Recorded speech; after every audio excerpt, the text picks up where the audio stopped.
Rosh, you want to get us started? I pledge allegiance to the flag Flag. of the United States of America, and to the republic for which stands one nation under God, indivisible, with liberty and justice for all. You. Roll call? Right. Cecilia Coble. Ben Nahum. Mark Williams, present. Angie Frazier. Present. Drew Braley. Here. And Neil Stevenson. Present. You have a quorum. Yay. So before we do the fun icebreaker, let's welcome Neil officially to our wonderful meeting. You want to say something a little bit about yourself? Yeah, so Fisher's resident since 2018. We bought a house here that year and really enjoyed kind of the agri park and checking those out. It's really close to our neighborhood, but I'm also the town manager and planning director for the town of Fishers. So English. Ross is like, sorry, no, I you're mean, the not. town of My job. Apparently there's not a town. of Fishers. The town of Ingalls, Indiana. Sorry. Oh, you guys installed some awesome Thank you. signs. Yes, we did. It was 17 months with NDOT getting the permit approved. And so it took some time. But yeah, they're up. They look great and we're They excited. feel very grand. I Yes, feel that's- like. It was kind of you to be patient and actually ask them. Yeah. When I was in Westwood, we just threw one up and Yeah. angry, you know, and stuff in there. And I don't know, it feels like it now that I see him every I will day. say they probably would have done it faster if we would have done it that way, but ask for forgiveness. Yeah. Well, thank you. yeah. So with the cold and the snow we have, I thought a good icebreaker would be, because we got to find some fun when it's freezing out and snowy. So I thought a good one would be, think about your favorite sledding place growing up, or maybe you didn't have one then and you do now with your kids or your neighbors. Anything that has to do with tubing or playing in the snow when you were younger, or now, whatever you want. You want to start, Drew? Sure. Well, I'm from 0 to 4, I grew up in Iowa and then I moved to Hawaii. So I did not really Oh. sled growing up. So, my sledding was on sand, I guess, but no. Now with the kids, we're close to Heritage Park, which has a nice sledding hill, and the Ambassador House. So that is for sure our favorite spot to go. We haven't ventured east out to Flat Fork Creek. I know that's another major one, but the one by us, I think, is the right size for the kids' ages that we had for now, although the older ones might be a little more adventurous as they get into their teens. But yeah, Heritage Park is good, and usually tend to see a few friends there, especially when it's a more popular day. Tend to see. So you greased up something like on a Christmas vacation? No, nothing too crazy. No. Usually can try and make it all the way down across what is the asphalt path into the big field. So Yeah, fun. Yeah. I grew up in Kokomo. We had Highland Park. It's one of our biggest parks in the city. And they'll let you do the sledding hill. The pond is right there. So they always had a light that was either red or green to let you know if the pond was frozen enough. I'll have to go over the holidays, see if that's still there. Because if you do it right, you will slide all the way across the frozen pond. So you have to be really careful about what you pick up there. yeah, It's great. So we've taken our kids, when we got older and started having families, and it's fun. It's, the hill is a lot smaller now than what it looked like when I was growing up. I love the light part. Yeah, nice safety. Yeah, right. So yeah, I grew up in south of Indianapolis and Franklin, Indiana. So unfortunately, it's pretty flat down there. So we would drive up to a cemetery in Southport, I believe. I could tell the name of the cemetery though. But today, I think Flat Fork Creek is probably the best sledding hill for us. My kid's only 4, so unfortunately, it's a little big for him. So we just do our yard when he gets older. I plan on taking him there to experience that. So Beautiful park. yeah. My youth sledding experience was similar to Angie's, except it was a river. I grew up in the highest home on White River. Unfortunately, we had a big hill on the side of the yard, but a little farther down the street, there was a big backyard that went straight out over to the river. So I recall distinctly, like in the 1970s, the river froze over so solid, not only were people playing hockey on the river and tubing down across the river, but you would actually see cars driving on. Oh, Frozen. don't think I would trust it. But yeah, that was always the best sledding. But if we went to meet up with other people, it was always over at Butler Hill. At the football stadium. Yeah. I grew up in central Illinois, Danville, but my favorite sledding memory was at, a park called Centennial Park, which is in Champaign, Illinois. I just stayed a weekend with my aunt and uncle, and I remember them taking me there all 3 days. That's, My favorite sledding memory is growing up, my grandma lived in northern Michigan. And she had a deck that was like a few tiers. And when she'd get a lot of snow, the parents would usually shovel it all together and we would like create our own little sled hill. It's fun. It's tiny, but as a kid, it was amazing. I never sledded as a child, because we just had the front yard that had like no slope. So the first time we ever sled was at Flatport Creek and during COVID. And so we've gone that one time. Yeah. It's a So you great tried it hill. out. That's great. My kid ended up somewhere in the trees, so it's a good hill. You should try it. a lot of warning signs there too. Yeah. Like climbing back up is the rough part. Oh, Yeah. yeah. It was pretty awesome though. Would you like to share? Sure. Sure. I'm Michelle O'Halloran, by the way. I know most of you, I think. Evergreen Park. So I grew up in Greenwood, which is close to Franklin, and we didn't have really parks, but there was one neighbor that had a large hill, and we always went down that hill. And I have one very distinct memory of my brother kicking me in the nose with his snow boots so hard that I had a very steady, bloody nose. Pouring out like a faucet, so it was very memorable. Unfortunately, not broken, but. I always remember those bad moments. You were talking about piling up snow. That reminded me that we would pile it up next to our garage and actually slide off the roof of our garage. Nice. Yeah, so there was a patio. Oh, there. yeah. We never did it. I never did it. Maybe my brother tried. He was older than me, but you could have technically come off the patio and way down, but Yeah, our Yeah. parents worked in automotive, so their shifts were all wonky and they left us alone way too long. But we got very creative, so, yeah. Angie, if I might, for Neil, Michelle Holleran is our Vice President of Education and Innovation. And so she programs the Art Center, the Fishers Art Center, the Thanks, Art okay, Center. great. Nice to meet you. Thanks for being here. Victor, I know you're on the call virtually, and I know you're new to the organization. Do you mind a little introduction and then maybe your favorite sledding memory? Sure, I don't mind at all. My name is Victor Dandridge. I'm the new Deputy Director of Operations at Noblesville Creates. I'm from Columbus, Ohio, literally just moving here about 2 weeks ago.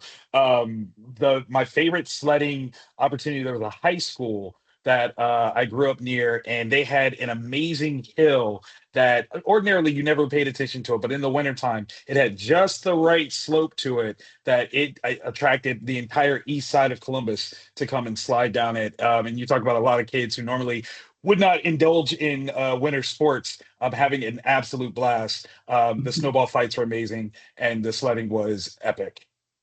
Awesome. Thank you, Victor. Appropriate to welcome Victor to Indiana. Thank you. Thank you. Weather's so much nicer here, Victor. Don't rub in. Yeah, let's not bring up you. Thank you, Victor, and welcome. Thank So you. you all received the meeting minutes from our last meeting, September 9th. Wow, that sounds like I know. a whole year ago. If you didn't have a chance to go through it, Chrissy's very nice and printed those out for us. Does anyone have any questions on the meeting minutes?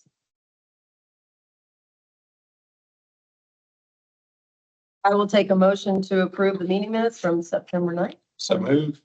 Second. Second, all those in favor say aye. Aye. Opposed? Same. We have one. Yeah. You know how this works. I do. You have a lot of meetings. Next we have the December financial report.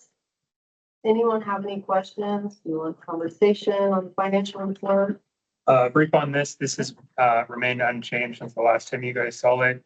I will make a note that the remaining balance that you can see there from the council appropriation of $75,000, which we will talk about a little bit later as well as we get into 2026, is the funds that you guys asked us to do a little more work on and what Christy's going to present with the electrical boxes. So those funds do have to be used every year. And then the town hall building court funds, the other one is your revolving fund. So heading into next year, you will continue to have around 120,000 left in there. I think there was, since that time, one, business matching grant that you guys approved. We have not moved forward yet with that one. That was with Rebar. So if they do move forward, that would be reduced from that. That's the only, change. Any questions? I'll take a motion to approve the December financial report. I'll make a motion. Neil makes a motion second. Second. Drew seconds. All those in favor say aye. Opposed? Thank you. I don't see Marissa here for new business for the Fishers Parks update, but I'm sure you guys will cover. I will give a little report for Fishers Parks. So Fishers Parks had a successful Maker 48 national competition at the Makers Playground a couple months back. Ross, if you want to fill in a little bit about what. Yeah, so if you guys haven't heard about Make 48, it's a really cool opportunity that high school kids get to solve a problem in the United States. And the Maker Playground recently was, I think the past 3 years, used as a regional location. And this year we actually hosted the national competition. So it's 48 hours. We're not locked into the playground, but essentially there's a timer going the whole time. They stay here, and this year they were solving food insecurity issues. So I was able to go to like their VIP night where you actually sit there, and some of the skills they're also teaching is interview skills and how to sell their product or their solution this organization. And it's all recorded. So they have like I don't remember what channel it's on, but they'll essentially produce a film to talk about It's like PBS, I think. Yes, yeah. So it's really cool, and it was really cool that we hosted a national competition. They are also hosting week-long events this week for it's called Jingle Bell Junction. They're all holiday-related activities happening out in this very large white tent. You probably didn't miss when you walked into the building today. It starts tomorrow evening, DIY wrapping paper event. Then there will be Santa's workshop hosted by the Makers Playground. On Wednesday, on Thursday, there's music bingo and Christmas karaoke. On Friday, there's community jazz and improv night, so there'll be some jazz players, and you are also welcome to bring your own instruments. And I believe there's going to be some sessions and timeframes where you can play with them. What is the date of that one? That one is Friday, Well, 12th from 6 to 10. Gotcha. Those so far are all free events. The Saturday and Sunday event are a $10 per person charge. They're both cookies with character. Evenings. Sunday sold out. So there you go. Sunday is sold out. And I think the Friday one is like 2 hours of the bring your own instrument thing. And then the other one is, I think it's like 8 to 10 or 8:30 to 10. It's just for grown up, like just adults come and listen to me like that. That was the one. A later night, later evening. Yeah. The popularity of cookies with characters is crazy. I know what you're saying. Especially Bluey's. I'm not surprised that one sold out. Yeah. That's That'll great. be it for the parks update. Thank Ross you. might have a community. How was the tree lighting attendance Oh, It that was night? pretty good. I went on Friday night. Pretty decent. Ross went to. Yeah, it was nice. It was a little chilly. Yeah. Lots of people there, and it was really noticeable. The downtown was really dark until they lit it up. So Yeah, it was a pretty magical feeling. They had animals from Agri Park in the corral over there, and it was all lit up, very Christmas movie feeling. There goats, was- a horse, and reindeer. Yeah, and reindeer that were brought in.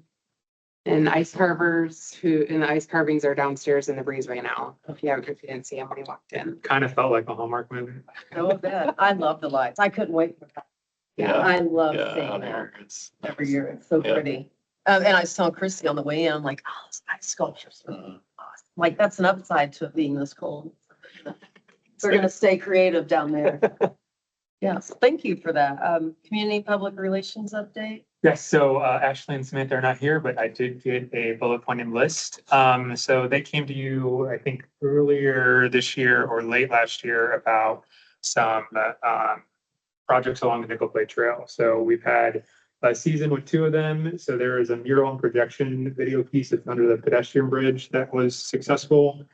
This is again on the Nickel Plate Trail. and then the LED light experience under the 116th Street Tunnel. Both these things can be changed, so we're excited to see what those look like moving forward. We've gotten pretty good feedback on both of those. And the last big project that I think she presented to you about was a lit three-dimensional tree that's going to be installed on the Spark Garage. So if you think north of North Street, you have the police garage on one side and then the multifamily garage. And so this will be a three-dimensional permanent tree structure that's lit that will be installed in the next 30 to 60 days. That sounds chilly. And then I'll let Mark talk about this, but Ashley wanted me to mention it in coordination with the Art Center. They're funding a new kindergarten study trip focusing around arts. And visits to the Art Center and Libraries Ignite Studio will be piloted beginning in January for kindergarten. I don't know if you have more on that. Yeah, this is one of the programs where every single kindergartner will get at least 2 visits to the Fishers Art Center every year, every school year. And we're doing it in partnership with Hamilton Southeastern Schools and the library. So that Michelle designed the curriculum and the program. We're going to do a test run with the teachers next week, next Monday. So pretty exciting. Do you want to talk about it? All of the work aligns with state education standards as well. Right, so we'll be utilizing the theater and then 2 of the studios over in the Art Center. So the students will rotate through 4 different experiences. So they'll rotate through the theater, which has a movement activity. Then they'll come to the Art Center and have a 2D drawing and painting activity. And then also they'll move to the clay studio and do a 3D activity. And then they'll go over to the library. All of these experiences are based around one book. The book that we've chosen for this first semester, it's called Degas and the Little Dancer. So it's about Edgar Degas, and then a lot of his artwork was centered around dance. So it ties it all in, and we're really excited about it. The students will do 4 35-minute sessions. So it's a very packed experience, and every single elementary school will come through. We're making it more than just a visual art. So you see with the Little Dancer, we've got the movement arts this time. There could be musical art standards that we bring into one of the experiences, but it will relate to the subject matter of the book that the teachers will read to the youth before they come at the in-person experience. So then when they hit the library, it'll be the literary arts. So they'll extend that. And if there's a series of books, they may read the next one or they'll read a relative book to it. Kindergartners need to move, so that was a good idea. Yeah, Good option. interactive. Thank you. Awesome.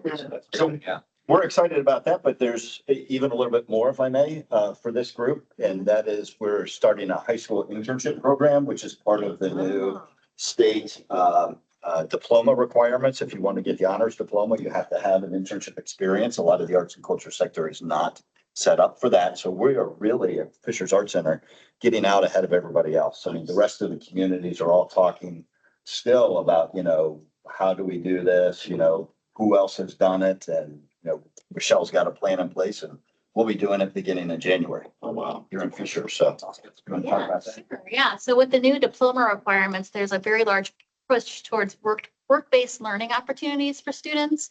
So they're getting real-world experience and careers in the arts. I've developed a program where the students can be an intern in the education classes, so they can work as a studio assistant, helping with either adult or youth and teen classes. They could potentially be a summer camp counselor during our very large summer camp program.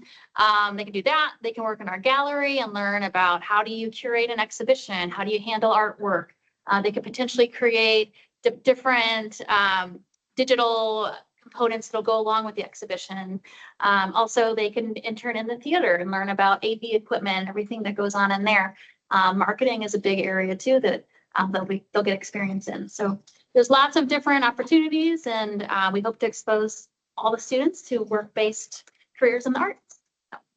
Great. So applications start in January or they're open? So currently, there are internship coordinators at some of the larger high schools already. So Hamilton Southeastern has an internship coordinator, so does Noblesville. Those internship coordinators are aware of our opportunities, and so I'm in contact with them. And then if they have a student that expresses an interest in something related to the arts, they reach out to me, and then we kind of start the dialogue on what what specific area the student will work. We also thought it's a great opportunity to, bring in the business side too. So that marketing component, the business of running an art center. So we're expanding beyond just those who may be particularly interested in a career related to the arts, but also even just those in general business. To open juniors and seniors, of seniors only. Any age level? Okay. Yeah, it's, Hampton Southeastern is primarily targeting it to juniors and seniors, but they can do an internship their freshman year if they want to. Thank you. Anything more Thanks. on the community public relations? No. Okay, we can move on to planning and zoning updates. As most of you know in the room, we had an art committee, review committee meeting last week and narrowed 32 applicants for the signal box artists down to 7. This is, it's not set in stone. You guys get the final vote on the top 7 artists for the signal boxes, but these are the 7, and I can show the artwork here in just a moment. These are the 7 that were chosen at the meeting. I did want to mention that all but one of these are all local artists. So if you are leaning towards wanting to make sure all of them are local artists, I did pull in at the end of this slide through the other 3 that were like the top 10 that you guys all voted on that were local. So if that is something that you do want to change at this point, this is just an opportunity to do that. And I thought I'd mention that. Do you foresee any negative feedback if we have 1 out of the 7 it's not local? No, it's not, no, I don't think we'd have any pushback. I would say historically, either by the way the calls have gone out, we always get a wide arrangement. I think one of the ones the library did a couple years ago was from LA. So it's really cool to see the breadth that we can get when we put these. At the end of the day, it does seem to feel like we typically do always gravitate towards Indiana artists. I'd say with this one, with the opportunity for up to 7, that, 6 out of your 7 is Sure. is Indiana as well. So I'd like Christy to kind of show these. That is something that you guys can always take that into consideration. All right, so we'll go through these fairly quickly, but if you have any questions on them, feel free to stop me. Abigail Staffelbach, these are her examples. Sarah Street Art, these are their examples. Sina Hollering. Kelly Ross. Christopher May.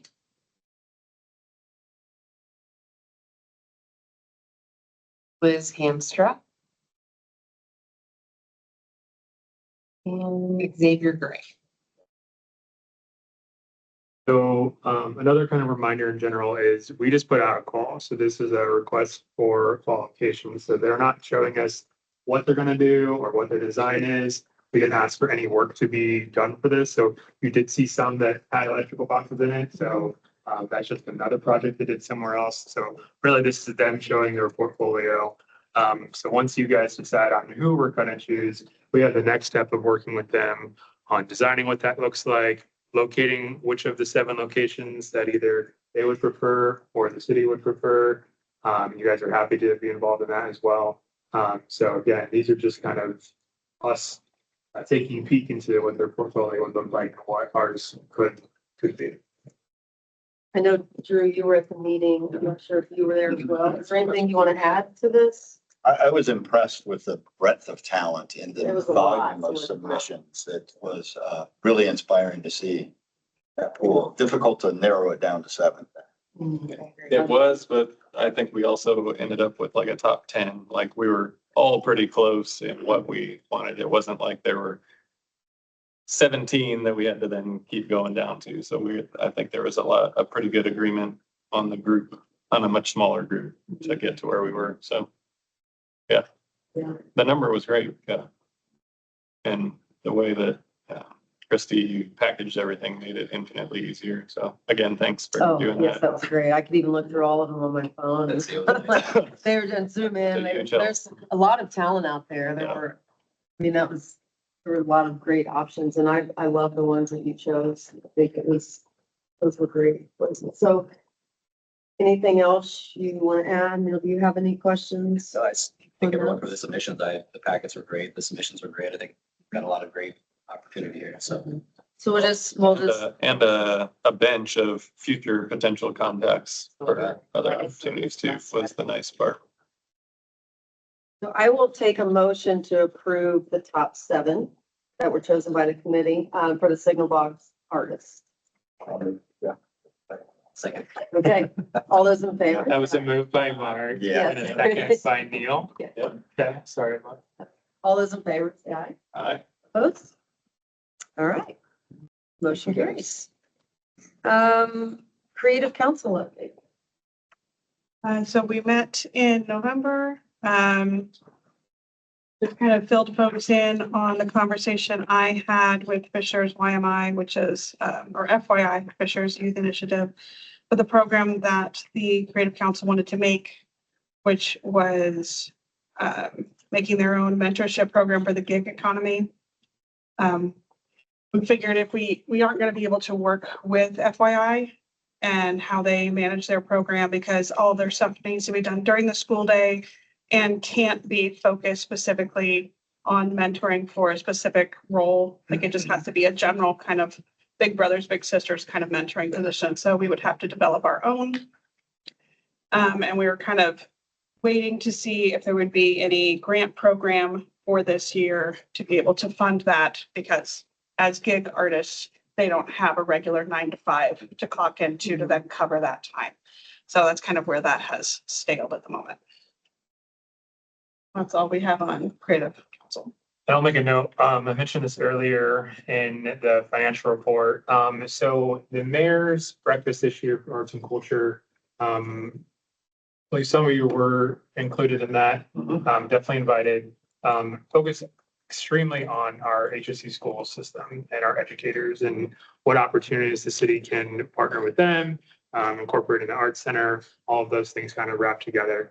And so at this time, the mayor has determined that this board will not have a grant program for next year, which is similar to Les's question. I got that, I think, late last week and handed over to Les as soon as I could because she was getting a lot of inquiries about that.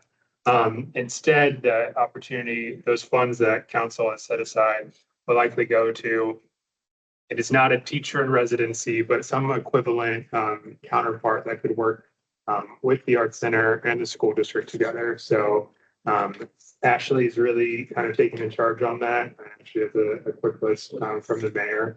And will heavily involve Mark and their team on what that looks like. So that being said, you guys are still needed and important for next year. And I know one of Christie's questions, I think we have an opportunity to revisit our master plan that we last adopted, I think, in 2019. So we'd love for that to be one of our goals for next year. And then really open it up for anything else that you guys would like to focus on as a commission. We will still have those funds set aside from Town Hall Building Corp. So if we no longer want to offer business matching grants, we can tilt that in a different direction. So really, I'll lean on you guys for any sort of staff direction you'd like for next year in lieu of overseeing like a grant program. Thank you. I'm in favor of having everything really heavy happen next year when my assumed next chair will be up there doing it. Let's go by luck. Oh. Is that all you have for Creative Council updates? For Creative Council, yes. Okay. Community comment. Victor, would you like to share anything?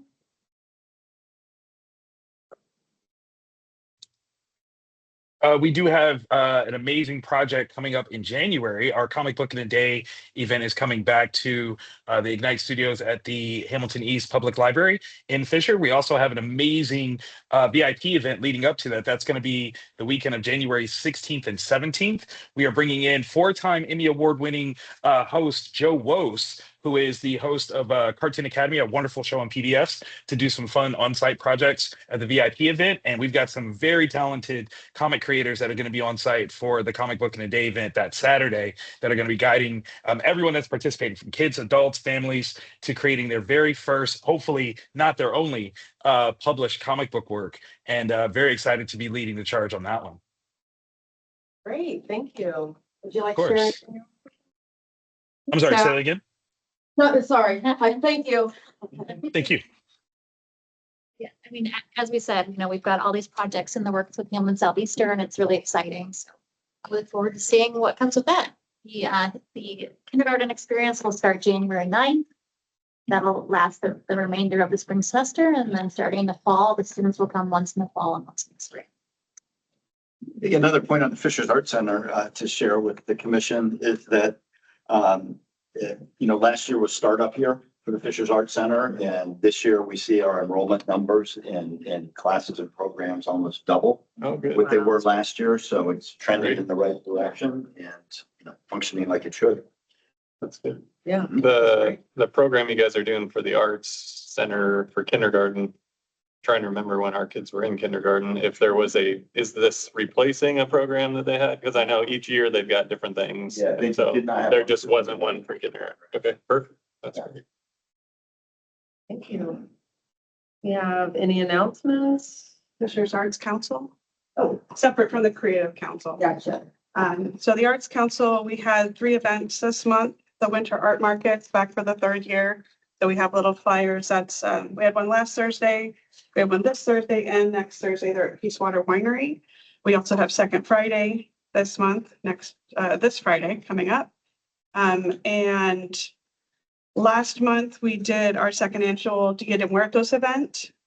We had marked attendance last year for the actual Dia de Muertos. We only had 13 people. This year we had over 50 show up. The community responded really positively. They were very excited to be represented and have that in City Hall. We had a couple hundred show up during Boo Bash to help contribute to the ofrenda and learn more about the cultural tradition. And I think and then I developed a program for the Art Center called Crafts and Carols, and that's running this Saturday, the 13th at 1:00 in the theater. It is free. People just have to register in advance. There's QR codes downstairs. It's caroling, it's crafts, it's cookies, it's pictures with Santa. What more could you want? And then come back for the Grinch in the evening with Parks. Ross, are you the Grinch? I am not the Grinch. For that. You could never be the. Any announcements? Anything else? Just the next meeting will be January 13th at 4:30. Same room. The new time frame. Parks announcement is that maybe Marissa didn't have in there, but I got an invite for is the White River Park is having the ribbon cutting next Thursday at 11 and during the day and the cold. This Thursday or next? Next Thursday, the 18th.